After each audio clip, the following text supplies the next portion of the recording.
Hi students, welcome to It's Our Gurukulam YouTube channel. Sreenarayana Guru open യൂണിവേഴ്സിറ്റിയുടെ assignment mark എങ്ങനെ check ചെയ്യണമെന്നുള്ള video ആണിത്. Google ക്രോമിൽ നമ്മൾ SGOU എന്ന് പറഞ്ഞിട്ട് സെർച്ച് ചെയ്യണം. അങ്ങനെ സെർച്ച് ചെയ്യുമ്പോൾ ഇങ്ങനെ ഒരു വിൻഡോ ഓപ്പൺ ആയിട്ട് വരും. അതിൽ erp.sgou.ac.in എന്നുള്ള വെബ്സൈറ്റ് അതാണ് നമ്മൾ ക്ലിക്ക് ചെയ്യേണ്ടത്. അത് ക്ലിക്ക് ചെയ്യുമ്പോൾ ഇങ്ങനൊരു വിൻഡോ ഓപ്പൺ ആയിട്ട് വരും. ഇതിൽ നമ്മൾ കാൻഡിഡേറ്റ് ഓർ സ്റ്റുഡൻസ് ലോഗിൻ ആണ് ചെയ്യേണ്ടത്. ഇമെയിൽ ഓർ പാസ്വേഡ് ചോദിക്കേണ്ടത്. SGO യൂണിവേഴ്സിറ്റിയിൽ നമ്മൾ രജിസ്റ്റർ ചെയ്യാൻ എടുത്തിട്ടുള്ള ഇമെയിൽ ഐഡിയും പാസ്വേഡുമാണ് ഇവിടെ എൻറ്റർ ചെയ്തിട്ട് ലോഗിൻ ചെയ്യേണ്ടത്.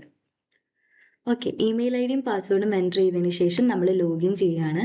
ലോഗിൻ ചെയ്യുമ്പം നമുക്ക് പ്രൊഫൈലാണ് ഓപ്പൺ ആയിട്ട് വരിക. പ്രൊഫൈല് ഓപ്പൺ ആയിട്ട് വരും. എന്നിട്ട് അത് സ്ക്രോൾ ചെയ്ത് താഴത്തേക്ക് പോകണം. താഴത്തേക്ക് പോകുമ്പോൾ ഇതിൽ ഓൾറെഡി ആക്ഷൻസ് ആൻഡ് റിക്വസ്റ്റിലായിരിക്കും കിടക്കുന്നുണ്ടാവുക. അത് മാറ്റി നമ്മൾ സ്റ്റുഡൻറ് സർവീസ് ഹിസ്റ്ററി ക്ലിക്ക് ചെയ്യണം. സ്റ്റുഡൻറ് സർവീസ് ഹിസ്റ്ററി ക്ലിക്ക് ചെയ്തതിന് ശേഷം വീണ്ടും താഴത്തേക്ക് സ്ക്രോൾ ചെയ്ത് പോയിട്ട് അസൈൻമെന്റ് ഹിസ്റ്ററി, സ്റ്റുഡൻറ് സർവീസ് ഹിസ്റ്ററിയിലെ അസൈൻമെന്റ് ഹിസ്റ്ററിയാണ് ക്ലിക്ക് ചെയ്യേണ്ടത്. അത് ക്ലിക്ക് ചെയ്യുമ്പം ഇങ്ങനൊരു വിൻഡോ ഓപ്പൺ ആയിട്ട് വരും. അതിൽ വ്യൂ അസൈൻമെന്റ് ഡീറ്റെയിൽസ് ക്ലിക്ക് ചെയ്യുമ്പോൾ നമ്മൾ അസൈൻമെന്റ് മാർക്ക് കാണിക്കുന്നതായിരിക്കും. വ്യൂ അസൈൻമെന്റ് ഡീറ്റെയിൽസ് ക്ലിക്ക് ചെയ്യുമ്പോൾ നമ്മൾ അസൈൻമെന്റ് മാർക്ക് കാണിക്കുന്നതായിരിക്കും. ഈ ഒരു വീഡിയോ ഇഷ്ടപ്പെട്ടാൽ ഈ ഒരു ചാനൽ സബ്സ്ക്രൈബ് ചെയ്യാനും ഷെയർ ചെയ്യാനും മറക്കല്ലേ കേട്ടോ.